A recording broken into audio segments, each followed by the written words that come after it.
नमस्कार मित्रांनो, मी अविनाश आणि आज आपण लाडकी बहीण योजनेविषयी 5 लाख महिला या योजनेमधून अपात्र ठरलेल्या आहेत. त्या कोणकोणत्या महिला आहेत व त्या कशामुळे अपात्र ठरलेल्या आहेत ही सर्व माहिती आपण या व्हिडिओमध्ये जाणून घेणार आहोत. त्यामुळे हा व्हिडिओ तुम्ही शेवटपर्यंत पहा आणि आपल्या चॅनलवरती नवीन आला असेल तर आपल्या चॅनलला लगेच सबस्क्राईब करून ठेवा. म्हणजे असेच नवनवीन आणि महत्त्वपूर्ण व्हिडिओ तुमच्यासाठी लवकरात लवकर मी घेऊन येत असतो. तर चला व्हिडिओला सुरुवात करूया.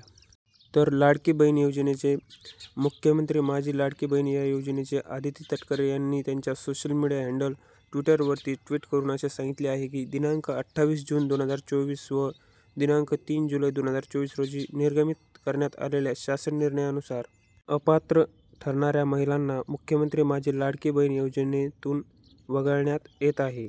यामध्ये दिनांक 28 जून व 3 जुलै 2024 यामधील हेच 5 लाख फॉर्म वगळण्यात आलेले आहेत. त्यानंतर अजून यामध्ये 3 जुलै ते 15 ऑगस्ट 2024 पर्यंतचे जे फॉर्म भरलेले आहेत त्यामध्ये अजून काही त्रुटी आढळल्यास तेही फॉर्म यामध्ये रिजेक्ट होणार आहेत. त्यामुळे सध्या तर 5 लाखच फॉर्म हे रिजेक्ट झालेले आहेत. ते सर्व फॉर्म रिजेक्ट का झालेले आहेत तर यामध्ये अपात्र ठरविण्यात आलेल्या लाभार्थ्यांचे विवरण खालीलप्रमाणे असेल. तर संजय गांधी निराधार योजनेचा लाभार्थी असलेल्या महिला 2,30,000 महिला यामध्ये समाविष्ट आहेत. तसेच वय वर्ष 65 पेक्षा जास्त असलेल्या महिला 1,10,000 इतक्या महिला यामध्ये आहेत. आणि कुटुंबातील सदस्यांच्या नावे 4 चाकी गाडी असल्यास नमो शक्ती योजनेच्या लाभार्थी असलेल्या स्वइच्छेने योजनेतून नाव मागे घेणाऱ्या महिला 1,60,000 आणि अशाच सर्व महिला एकत्र महिला मिळून 5 लाख महिला या लाडकी बहीण योजनेसाठी अपात्र ठरलेल्या आहेत. तसेच सर्व पात्र महिलांना मुख्यमंत्री माझी लाडकी बहीण योजनेचा लाभ देण्यासाठी महाराष्ट्र शासन कटिबद्ध आहे असेही या ट्विटमध्ये सांगण्यात आलेले आहे. तसेच मुख्यमंत्री माझी लाडकी बहीण योजनेतून आतापर्यंत जो दिलेला लाभ आहे तो सर्व अपात्र महिलांकडूनही वापस घेतला जाणार नाही असेही त्यांनी सांगितले.